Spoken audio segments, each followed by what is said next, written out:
So tēnā koutou, tēnā koutou, tēnā koutou katoa. Ko pawata hanui toku moana, ko rangatuhi toku maunga, ko Poreroa te kainga, ko Ross toku whānau, ko Amy toku ingoa. So I'm Amy Ross. I'm the Eco Church Community Coordinator, and I live in Poreroa. And it's wonderful to be with you all tonight. I'm so excited for tonight's conversation. This is one in a series of kōrero that we have had over the last year and a half, I guess, going on towards 2 years now. Quarterly kōrero that we have online on different themes. They've all been very interesting and engaging, and I am sure that tonight will be no different. So thank you for coming along to join us, and a very special welcome to our 5 panelists tonight. So we have this fantastic group of people representing different perspectives on food that they will be sharing. They'll be sharing their thoughts and their perspectives and some experiences with us tonight. So the reason we've chosen the food topic is because it is so key. I mean, it's a little bit self-explanatory, and one of the few topics that nobody can escape when it comes to living in this world and being a person of faith. It is of particular importance. So we're really going to enjoy digging into it tonight. I guess it's fair to say that food, because it affects all of us in different ways, can be a bit fraught at times. It has implications for our finances, for our health, for our relationships. And so we wanted to centre it as one of the practices that we would like to be mindful about, and we'd like to provide space within the Eco Church network to help us be a little bit more thoughtful around how we connect our daily food practices with our faith. So tonight we have 3 perspectives at least represented, although I'm sure more will emerge as we discuss. But the 3 key perspectives that I was hoping to have represented tonight are that of food producers, so those who are making the food that we eat, and food waste reducers. So we have someone here who's really deeply involved in reducing waste of food, and I think that's something that'd be close to all of our hearts. And then finally, a low carbon diet, in particular, making mindful and conscious choices to reduce the consumption pattern, to reduce the impact of our consumption on the planet. So we've got a couple of people here who will be speaking to that perspective, and I'm just looking forward to hearing from all of you guys who have come to share. All right, so here we go. This is the Eco Church Project is part of Rocha, Aotearoa, New Zealand, a fantastic Christian conservation organisation, which is also part of a global network, incidentally. And our goal is to see church communities across the country actively caring for this earth as an integral part of their mission.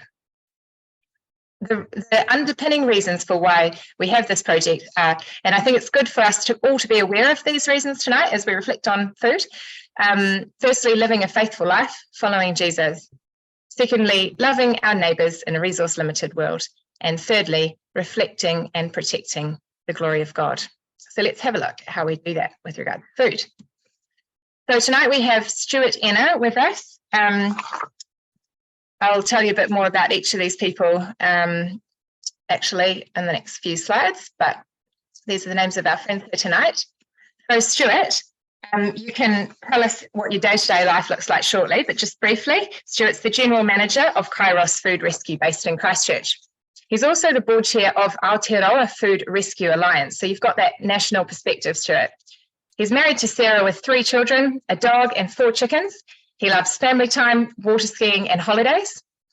And Kairos, the project, rescues food in bulk and supplies to most of the food banks in Christchurch City. And it also runs a free store 3 times a week. It's really an awesome project. On the food production perspective, we have Baldwin here, who farms 707 hectares in the South Waikato, together with his wife, Marilyn. And their operation includes 850 dairy cows, 650 Wagyu beef calves. I might not have pronounced that correctly, not being up with the beef calf information myself, but you can correct me later, Gray. 180 hectares of maize and 300 hectares of Pinus radiata. So it's an extensive operation. And Gray is also a director of Trinity Lands and Farmlands Cooperative, which I'm sure you can tell us a little bit more about, Gray, the impact of that cooperative. He's been a director of Balance and LIC, and he has master's degrees in agricultural science, theology, and partway through a third one in public policy. So very exciting to hear from you, Gray, in a moment. Also from the food production perspective tonight, we have Jessica Hill, who I'm looking forward to hearing your intro to the wonderful Dreamview Creamery. But just briefly, this is located in Raglan, the beautiful hills above Raglan, and overlooks the Whangaroa Harbour and Tasman Sea. The Hill family own and have farmed this 300-acre property for 20 years and have grown from their beginning with a 250-cow dairy farm. Over the years, they've moved to more sustainable practices, and now their focus is about bringing locally produced dairy products to the Raglan and wider communities. So that's our waste reduction perspective. We've got this food producers perspective, and we also have tonight people willing to share from a low carbon or ethical consumption perspective. And here we have Natalie, who's a primary and secondary school chaplain, an RE teacher. She's also a whānau discipleship resourcer at the Anglican Diocese of Wellington, down here in my neck of the woods. And one way that Natalie works to take care for God's earth is by conscious low-carbon food consumption. Natalie's been a vegan for 8 years and vegetarian for 15 years before that. Also sharing, elaborating on that perspective is Dr. Michael Morris. He's our fifth panellist tonight. And Dr. Morris has worked as a government policy advisor, a research scientist on animal and environmental studies, a university lecturer in environmental management, and as an animal advocate. So as you can see, guys, we have this fantastic repertoire of different ideas here, and let's get started. I will ask our panelists these questions about their daily life. In 1 or 2 sentences, what has led you each to live in this way, giving you an idea, and then we'll talk about faith informing these different perspectives. And finally, a question about the challenge of eating well in a spirit of gratitude. Okay. I drew a bit of inspiration from this book in thinking of those questions tonight. And so just in case anyone would like to look this up later, just because it's got a very interesting, it's a book that came out recently, highlighted by one of our partner national organisations in the Rocha network in Canada. And it's stories from this very rich rural-urban dialogue on food, faith, farming and the land, which I think might be enjoyable for some of you who've come along tonight. Back to our 5 friends here tonight. Let's start with Stuart. So the first question was, what does your daily life look like? And you can also just do the second one. What has led you to live in this way, Stuart? Sure. So Kōrero Food Rescue started about 5 years ago, and I've been involved for the last 4 years. Our family's been very heavily invested, so pretty much lots of weekends and nights our kids have grown up down there. But daily looked like getting in there. We've got 7 staff now, so some part-time, some full-time, but it looks like the warehouse is opening at 7:30. Bulk food trucks are arriving with rescued food. We go out and collect food as well. It comes in, it gets weighed, it gets sorted, and at the same time, groups are turning up to pick up the food. So there's a constant turnaround, just like what you see at any commercial warehouse side of things. We've rescued last financial year 420 tonne of food, which would have gone to landfill. So that's a considerable amount of food. And we started off rescuing food from cafes, so all the scones, paninis and things left over at the end of the day, and now we're into a lot bigger food. We're part of other networks like New Zealand Food Network, which rescues in bulk from the likes of Turners and Growers and Sanitarium and things like that, so we get deliveries from them as well. And then we've also part of, we're trying to get everyone in Christchurch to work together. So if someone needs food, they go to a food bank in their area rather than all the way across the city.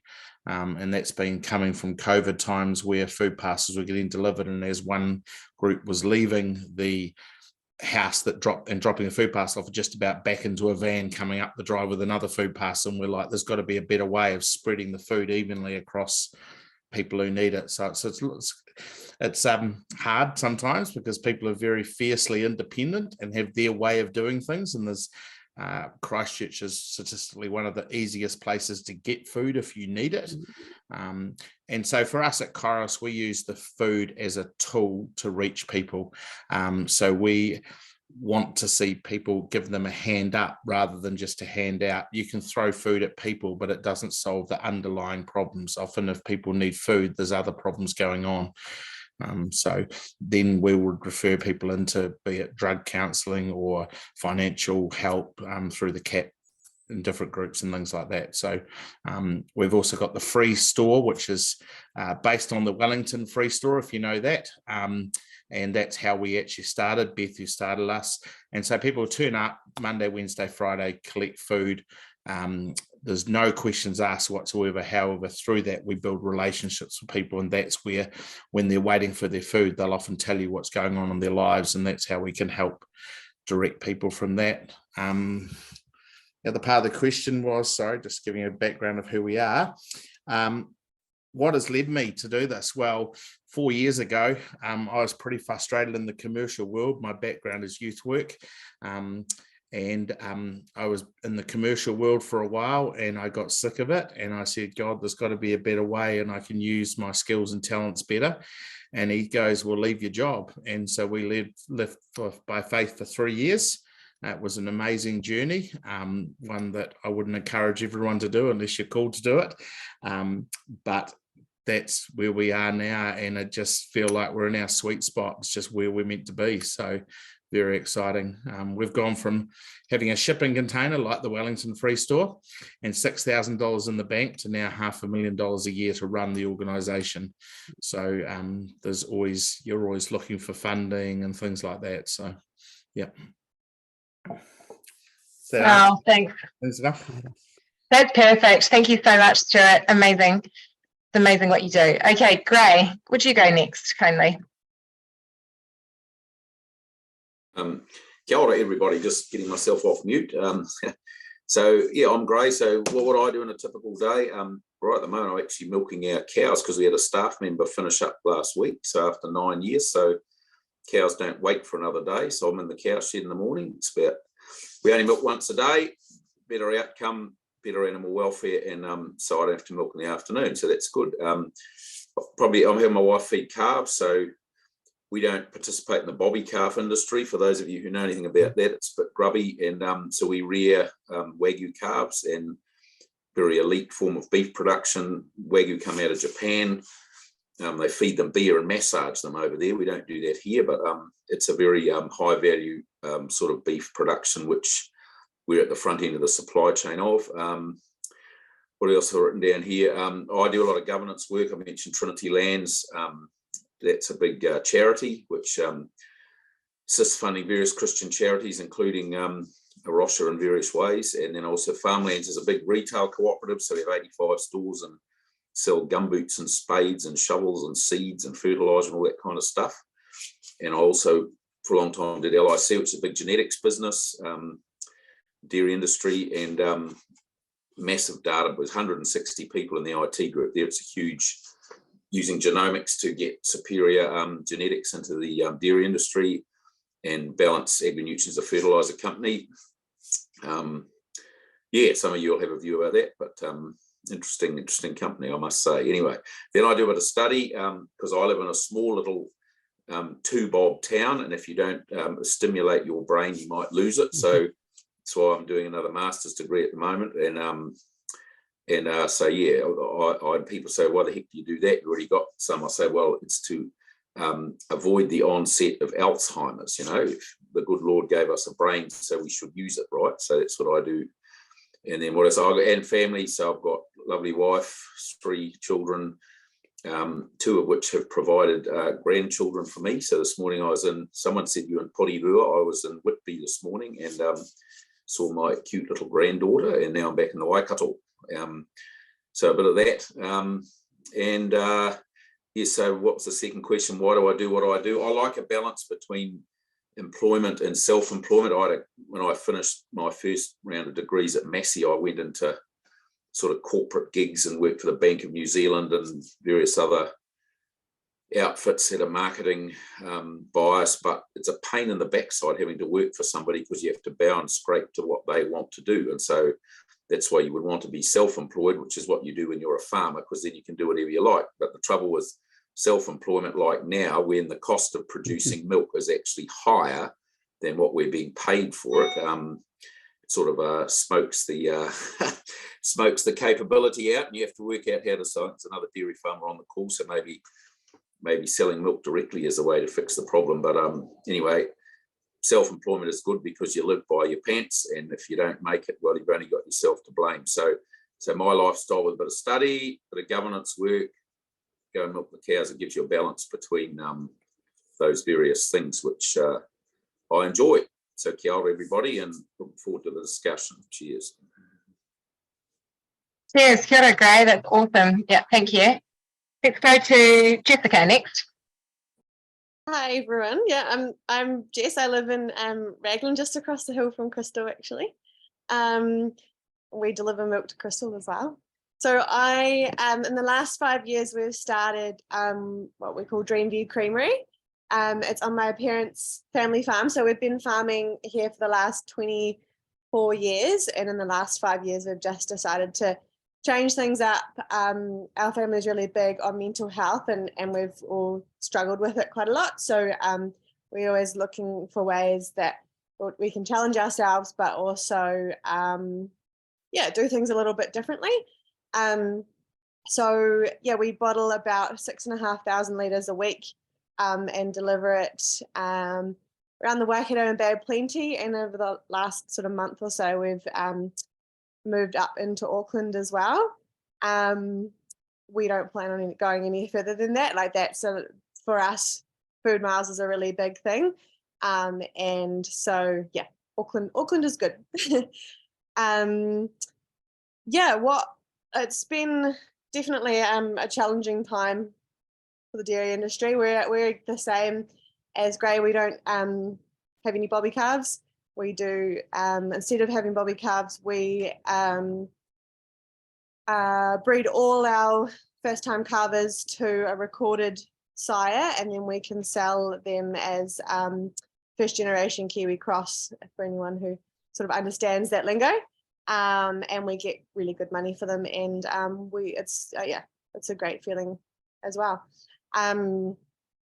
So I didn't plan on coming home to the family farm. I've sort of just finished uni, and then ended up coming home to start Dreamview. I wanted to be an agronomist, but then this sort of came up, and it's been my baby ever since. So I'm just really passionate about the environment and sort of challenging the status quo, and providing people with really just fresh delicious milk and products. We also make yogurt and cream and trim milk, and so we're always sort of looking at ways to develop that. Amazing, Jess, so cool. Thank you. It's great to have you with us. So cool to hear what you're up to, and okay, let's go to Michael next. Hi, kia ora koutou. I just finished my job doing smoking cessation work, and until I start my new one, I'm at a bit of a loose end. So I've been doing some activism, and on Saturday, I went to the Aotearoa public market here in Auckland, where I live, and we had a petition to get the local board to hurry up with stopping the greyhound racing in Monaco, because it's an incredibly cruel sport. I've been vegan I became vegetarian 38 years ago when I was 22. It wasn't for environmental reasons then. This was before we knew much about global climate change. It was because of the animal cruelty. We're keeping cats at home, and I was thinking, we treat these animals as part of the family. We know they're sentient beings. We treat them as such. How does it make sense then to eat other animals? And then 20 years ago, I went completely vegan when I learnt about the questionable things that go on in both the meat, the milk and egg industries. And I haven't really looked back. Haven't eaten meat since then. It's better for my health. I'm 60. I've still got my natural hair color. I actually had some passive aggressive guy tell me, I hope your hair color is vegan. He was contemporary with me at school, and his hair's completely white. I said, no, actually, it's my natural color. So, that's pretty good. So it's good for health. And as an environmental scientist, I now realize it's better for the environment. Yeah, interesting that your journey, began with animal welfare and has moved into that environmental awareness as well, and your own background with environmental management. Very interesting. Thank you, Michael. Great. Natalie. Well, my story is actually very similar to Michael's. So I went vegetarian when I was 15 after just ever since I can remember really feeling like it just felt wrong to treat animals differently from each other. So I loved my cat, and so why would I eat another intelligent, sentient animal? And then when I was 30, I, similar to Michael again, learned about bobby calves and found out more about what goes on in the egg and dairy industries. And it just felt very wrong for me to go on eating those things. So I've been vegan for 8 years now and loving it. So it started from animal welfare perspective, but since then, I've definitely learned a lot more about the implications for our climate and the future of our planet, and as well for just social reasons and how we can feed the amount of people we have on our planet. So I guess my daily life probably doesn't look very different to most other people's. I'm a teacher, so there's a lot of wrangling of young people. Love my job, though. I get to talk about faith with a whole lot of young people who wouldn't otherwise necessarily get to hear about Jesus. So it's quite an amazing space to work in a Christian school. So what has led me to live this way? So learning about the climate, just learning that especially here in New Zealand, the agriculture, meat and dairy is our country's biggest emitter. It's, I think, over 50%, around about 50% of our emissions. Plus, it's a major stressor for our biodiversity. All kinds of health risks. It's been linked to cancers. It's been linked to heart disease, osteoporosis. Not to mention the problems around antibiotic resistance. And also, I'm repeating myself now, just that, if we're going to sustain a growing population on the earth, then we need to change the way that we do things. And I think a very obvious way to do that is by having plant protein, which takes less resources to produce than animal protein. Okay, thanks so much, Natalie. Yeah, it's great. It's really interesting. And nice to have you here as well, because I know you're in touch with young people and their concerns, and thinking about in the school that you're in, the space you're in, and you've experienced what it feels like as well to live, both you and Michael, over quite a long period of time, making those food choices. I was thinking as we were preparing for this, a little bit about this passage in 1 Corinthians. As we're coming together tonight in the forum of faith, as all together with these very different experiences as people who all seek to follow Jesus. And, we hear a lot in the news, and I have wondered, what does that mean for us as people who are in relationship on this land, in Aotearoa, and we want to consider one another as well as what we feel convicted about with regard to our practices. So I wonder if I could just ask you, I'm going to leave it open to whoever wants to speak first, but you can kind of follow on from one another a bit.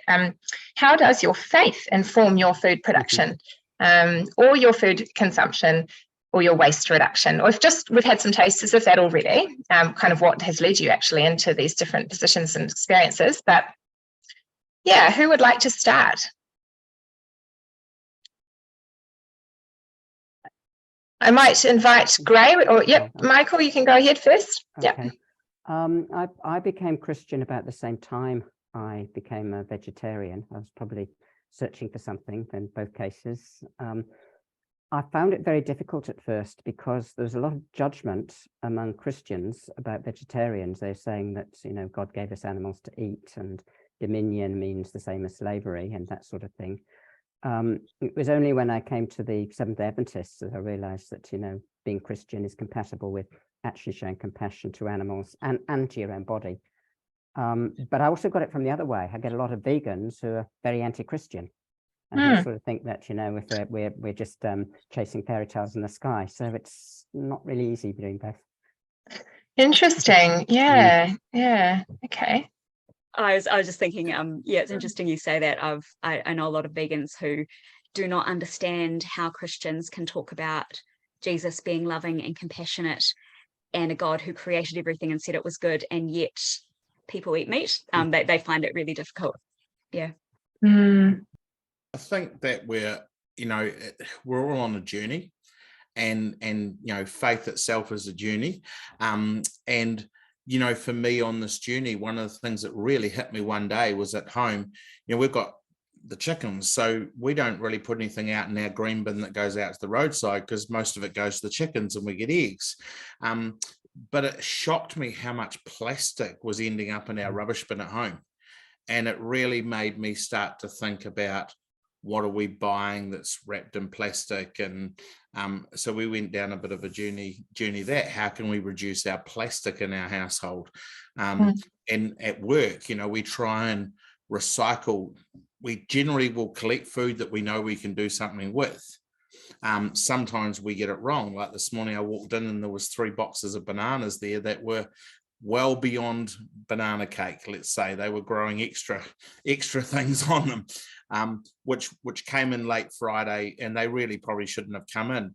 But we will put them out to, rather than just throwing them out in the green bin going to compost, we know that they can go to the pigs. But we give very little to the pigs because we're trying not to. We're careful with what we get, but in saying that, we don't say no to stuff because we know we've got another purpose for it down the line. Unfortunately, in Christchurch, if you've been following, the organics processing plant has been stinking out a neighbourhood for a number of years, and they're not processing it into organic compost at the moment, so it is going to landfill. So that's a sad thing. But I think it's just a faith thing that we're on a journey, just the same as our Christian walk. We're on a journey on this sort of thing, and we can learn from each other. We can learn from, we were listening to a dairy farmer the other day speaking about what they've done on their family farm to stop the waterways on their farm getting damaged. And they're on a journey. We're all on a journey, and we can learn so much from each other. Yeah, thanks, Stuart. Really good point. Yeah. And sometimes there are sort of like an interesting intersection between those, some of the things you mentioned, like reducing the plastic that we purchase when we buy our food, and also,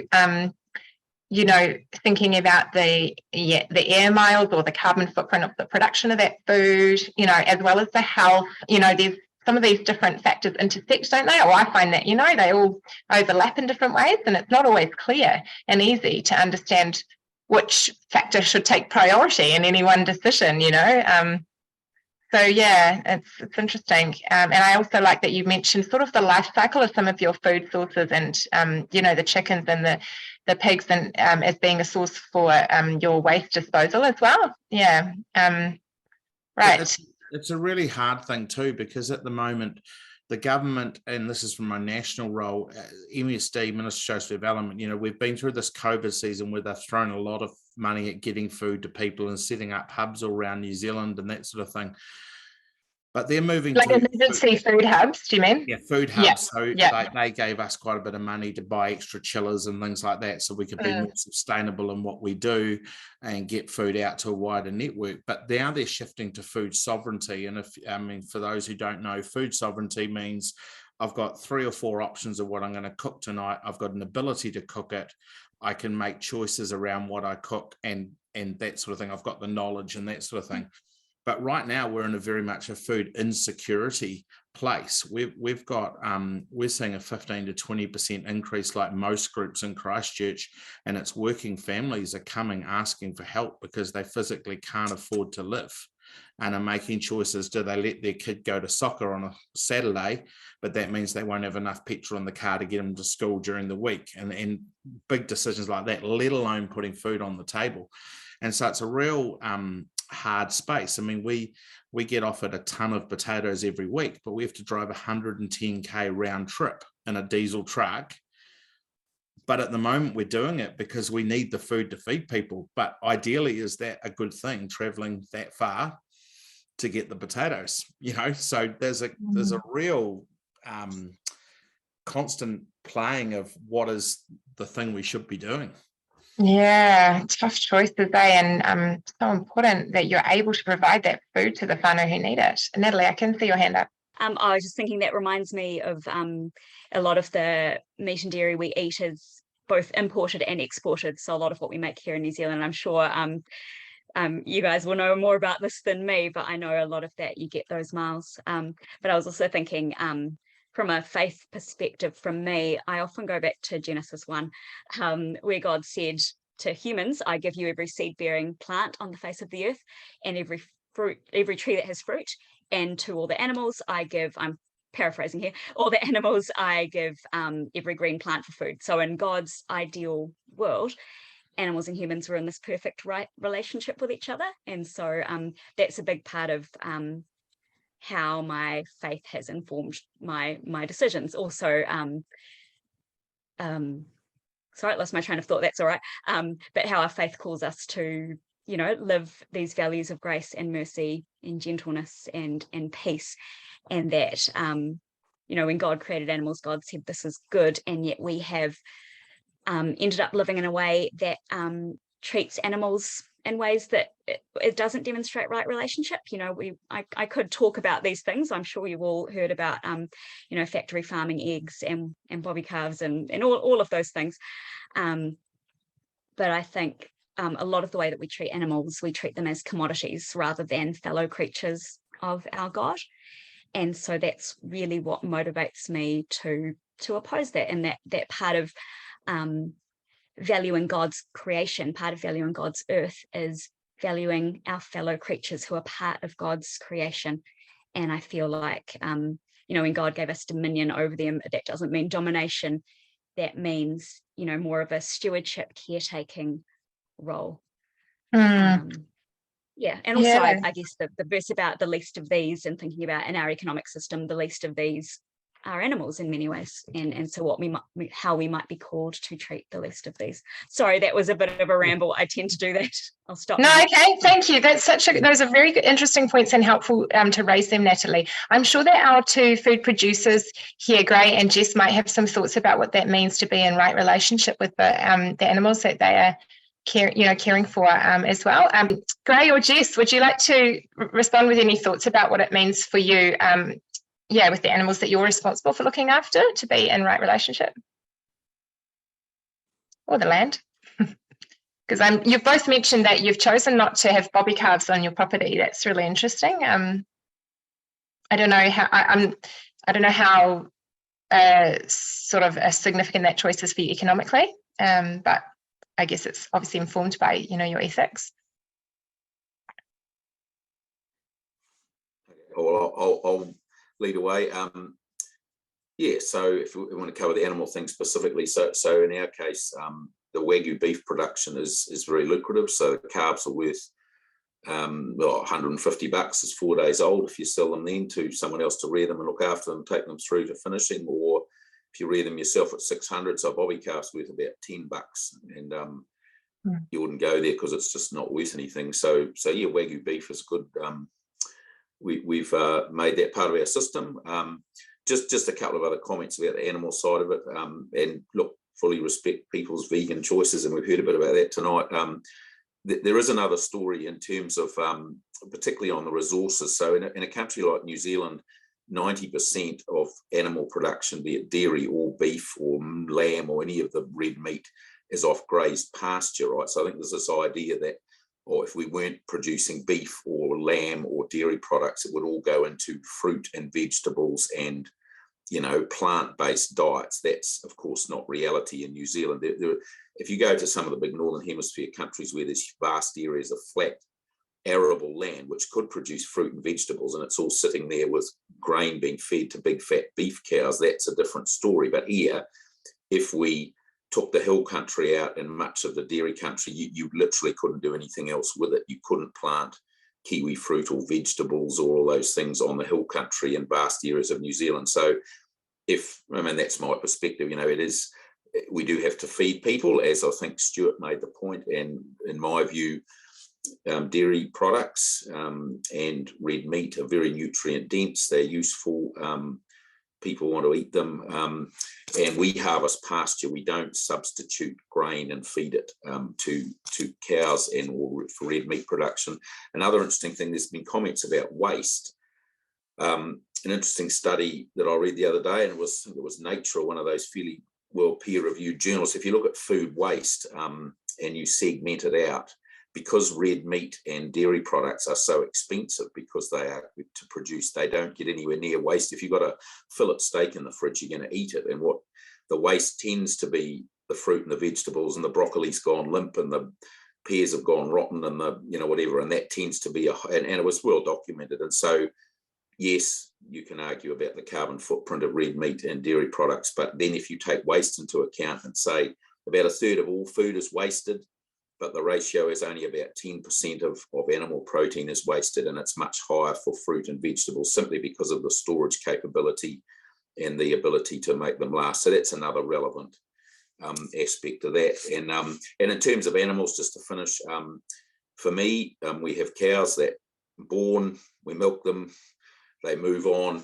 An animal is definitely sentient, but it is not prescient, right? Prescience being, you know, the ability to think about the future, to think about consequences here. So that the key thing to treat an animal is you must treat it with huge respect while it is here. So it must be looked after, it must be fed, it must be warm and comfortable, it must have a good environment, because that's the only thing it knows, right? It's not about to outthink the future, or if it has a funeral, it's not got a family around it that's going to think about it in the future. It is a sentient animal and you must respect that.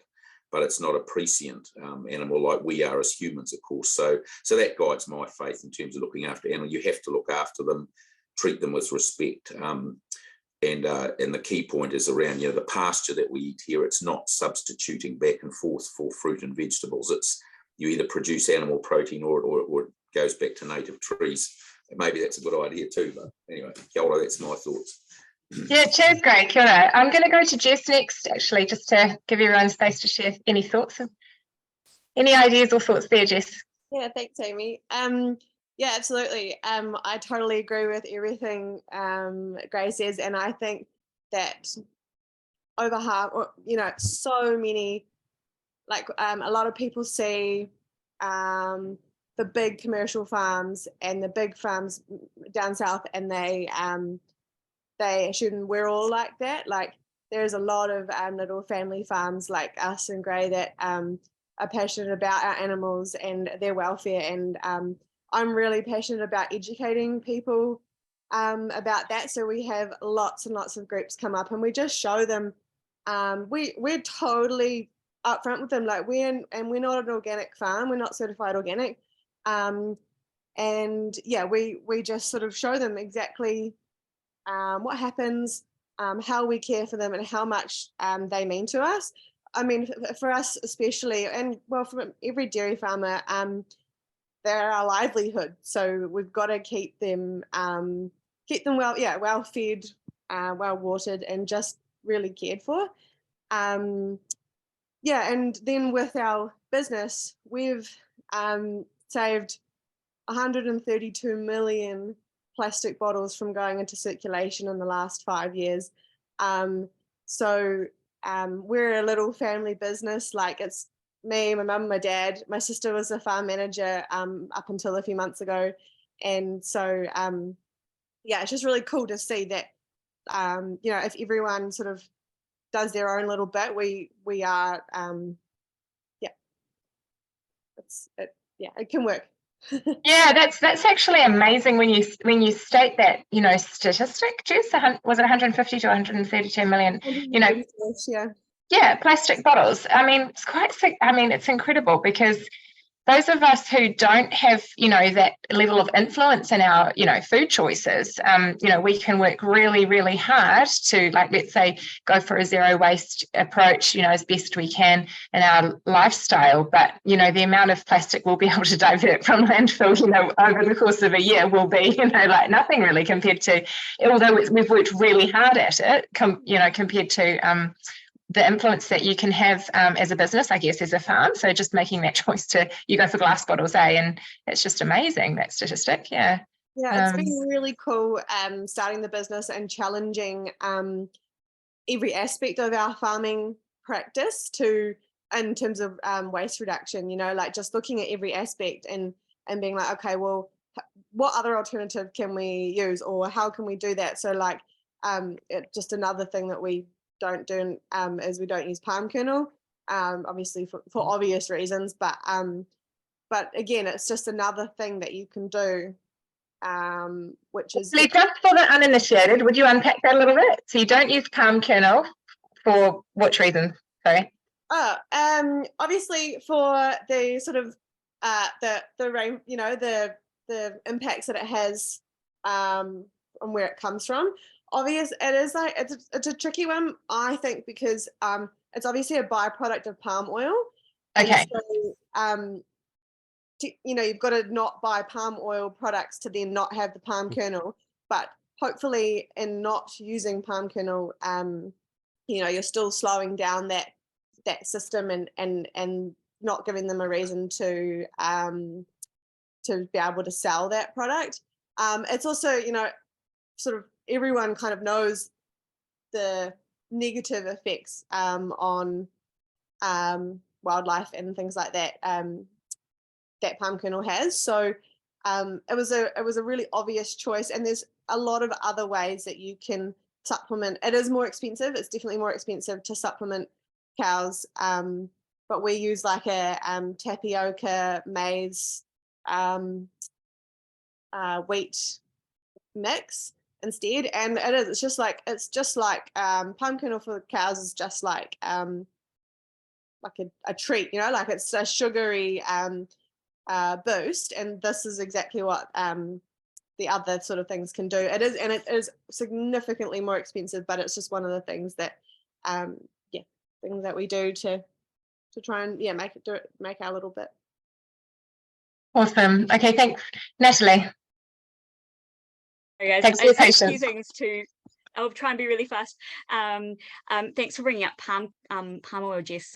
That's definitely something that concerns me about eating meat and dairy, is the amount of meat and dairy we get that is fed, because we get it from around the world, that the animals are fed using palm oil, and we all know how destructive that is to the rainforests. Similarly, just the idea that, it takes a lot. It's much less environmentally intensive to eat plant protein than it is to eat meat. I think I mentioned that before, sorry, I won't repeat myself. I just also had a couple of things I wanted to ask Ray about. He just said a couple of things that slightly concerned me. One was about that animals aren't prescient, and I guess I'm aware of a lot of stories of animals mourning each other, or I think about how the mother cows will cry after their babies after they're taken away. I just wanted to bring that into the conversation. Also, you spoke about animals being intelligent, but not maybe as intelligent as humans, and I guess what concerns me about that is we might have humans who have lower IQs, but that doesn't impact the way that we treat or respect them, and it concerns me that that's how we would think about animals as well.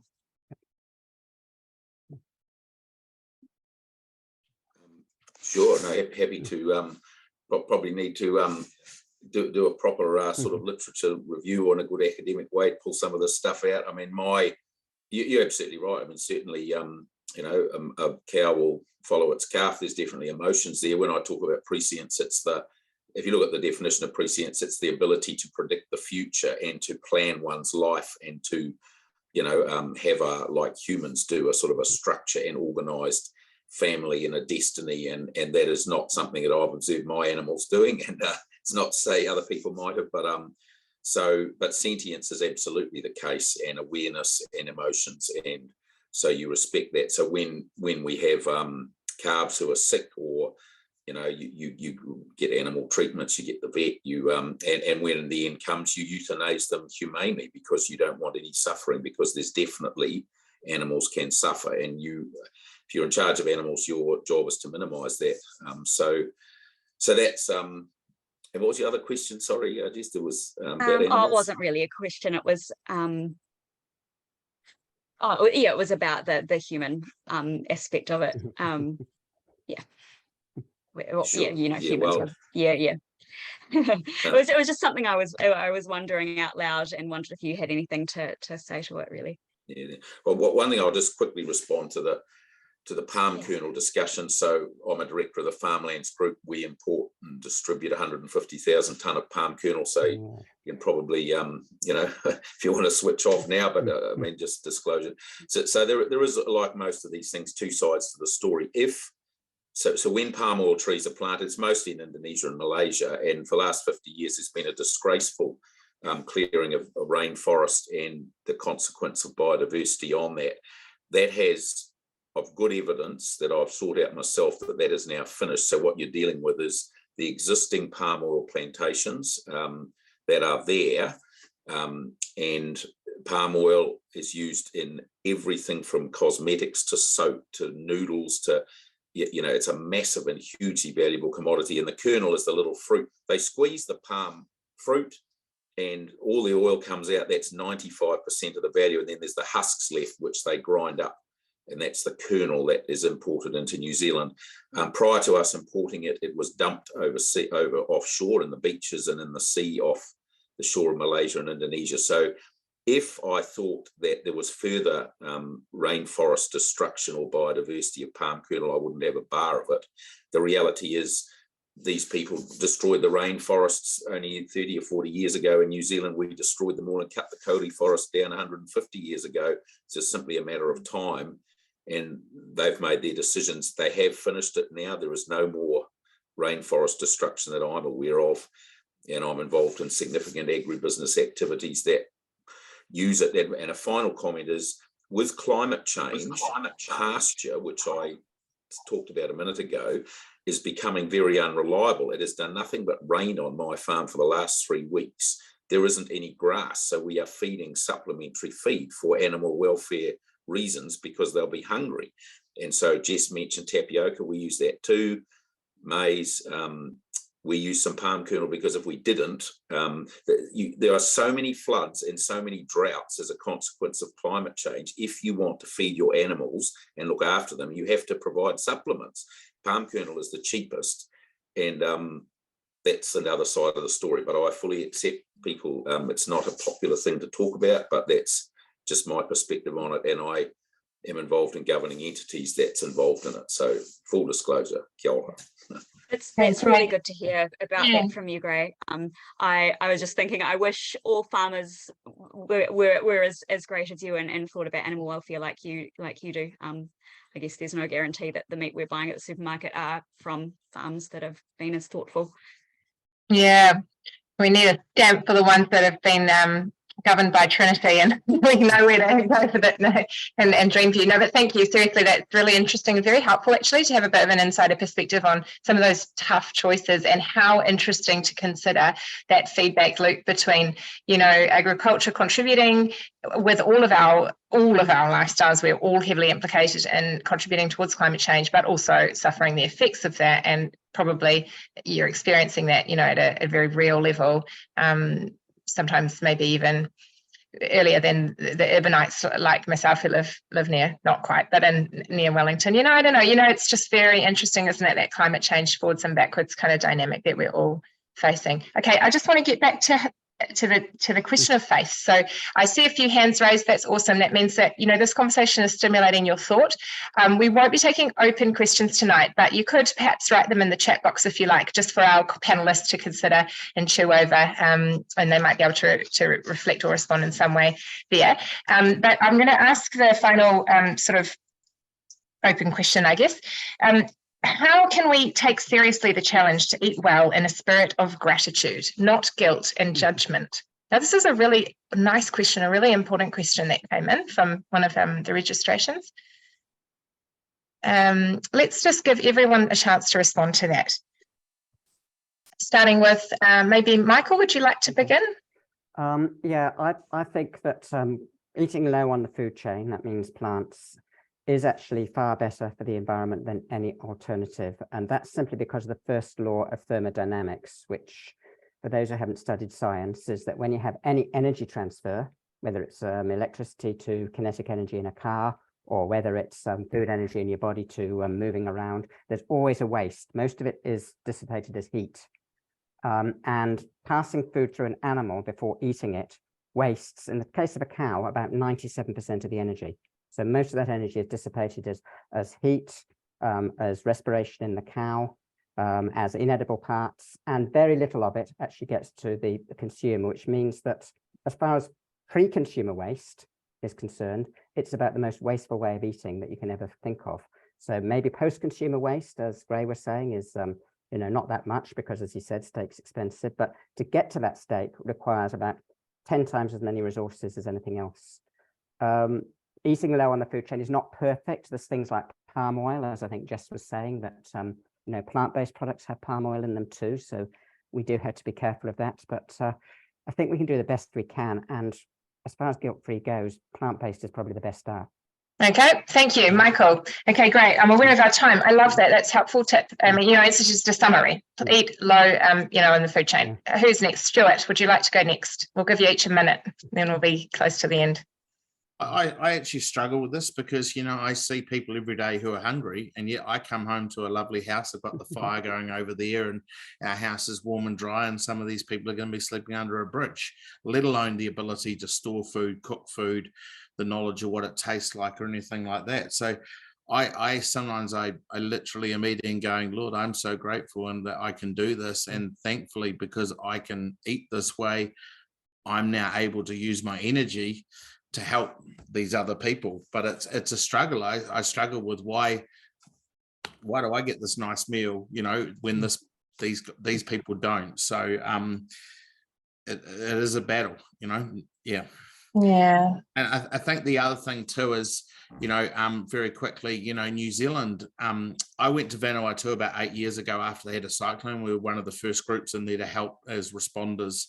And I realized how susceptible as a nation they are after a cyclone because they lose everything. And, recently we've had the Hawke's Bay floods. We had all the stuff in Pukekohe, and Gray said, his farm's so wet.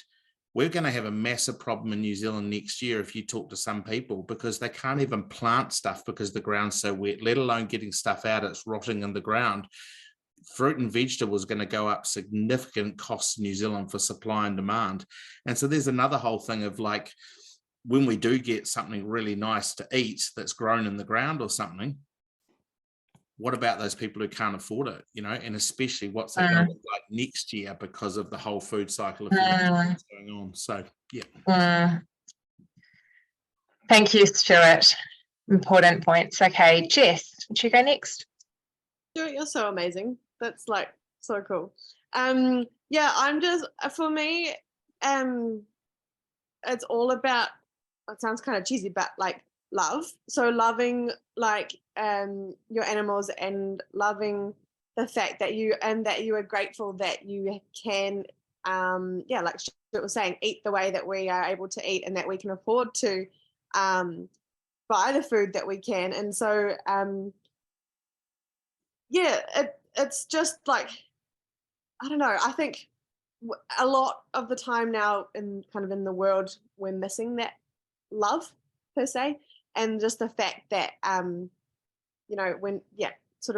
we think about where our foods come from and the hard work and the sacrifice and all of that, it's just definitely that term of gratitude, just being so grateful for what we've got and where we are, and even it sounds cheesy also, but even the country that we live in, we're not in Vanuatu, and we can we can still keep sort of pushing on, and our whole country doesn't come to a standstill.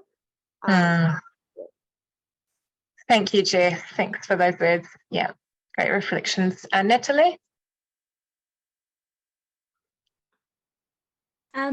Yeah, I think it's about doing what we can, and making small changes. So if anyone was interested in moving to eating a lower carbon diet, try going a week without eating meat, or try only eating meat a couple of times a week, or making small changes, or maybe next time try a plant-based milk instead of, and just see how you go. And yeah, and I mean, that goes for your waste as well. That goes for all of those, other carbon reducing things like transport. But yeah, just making small changes, and then living with that gratitude, like people have been saying, that we live in a country where these kind of choices are possible. Yeah, thank you so much, Natalie. Amazing. And Gray. Kia ora, so a couple of quick thoughts, Amy. So I don't feel guilty, because I think God made us to enjoy our food. It's one of the gifts that he gave us. If you look at the captains of industry in New Zealand, who some of you have referred to in the meat and the dairy industry, monitor very closely what happens in places like Asia, where we export a lot. If you define the poverty line as $10 a day, which the UN number is about, the minute that people cross that line from poverty into middle class, which is happening at a huge rate in Asia, the very first thing they buy is animal protein. Could be yogurt, could be cheese, could be a lamb chop, could be it. And so I find it interesting that is a deeply embedded human behavior. And, for those of us that produce dairy and meat products, Wagyu or whatever, I'm not worried about the future. I think there's a bright future if we be careful. And a final comment would be, if you, so I don't feel guilty, but then again, if you do feel guilty, the best thing you do is mitigate. And Stuart and others are mitigating some of the things that we've heard about tonight. For me, I plant pine trees, and some of you might consider pine trees to be a wicked and despicable monoculture, but I've got tui in there and all sorts of interesting native birds. 300 hectares of trees that we have not only sucks up all the methane and carbon dioxide and greenhouse gas produced on our farm, but probably 2 or 3 of the neighbours as well. And I'm a little bit unique in that how we came to acquire that forest, but it is an inane part of human nature that we eat and we enjoy food, and I'm a human like the rest of you. But if you can mitigate what you're doing, and that's how I do it, because climate change is without question the biggest and most complex problem that humanity has ever faced. And so I'm making an effort with that by sucking up my share of my emissions, and I'll enjoy my dinner after I've been and pruned my pine trees. Kia ora. Wow, great. I mean, thank you so much for just highlighting that and giving that example of offsetting. Yeah, you're amazing what you're doing there with your property. Okay, well, we've come to the end of our time together. I think we could probably talk all night and all day and probably all week about these issues. So just scratching the surface, but it's so good to have raised the conversation anyway, to have done a bit of reflecting together. And, that's what this network is for, our Eco Church network, growing rapidly, really exciting. So keep being part of that, keep being part of these conversations. And hopefully, if you want to connect with one another in different ways, then, lean into this Eco Church network. I just want to finish with a prayer that comes from the food booklet. Some of you will be aware of these. This is a 5-part booklet series that was produced by Rocha in conjunction with Te Fund on different topics that are relevant to living in a sustainable way for biodiversity and the planet. There's food, transport, waste, climate change, and what's the other one? The other obvious, water. And and so I'm just going to read one of the prayers that's in here. They're Bible study booklets with 4 sessions in each booklet. They're excellent, and you can get them from our website. Here it goes. Okay. For our part in the breaking of the relationship between people and the land, as production chains become longer and more unfamiliar, dear Lord, we're sorry. Help us to remember your great love. For our part in the breaking of the relationship between people and place, as we become less and less aware of where and how our food is produced. Dear Lord, we are sorry. Help us to remember your great love. For our part in the breaking of the relationship between people in the natural world, as we have increased specialization and demanded food out of season, dear Lord, we are sorry. Help us to remember your great love. For our part in the breaking of the relationship between people and livestock, as the poor conditions of animals in factory farms are overlooked, dear Lord, we are sorry. Help us to remember your great love.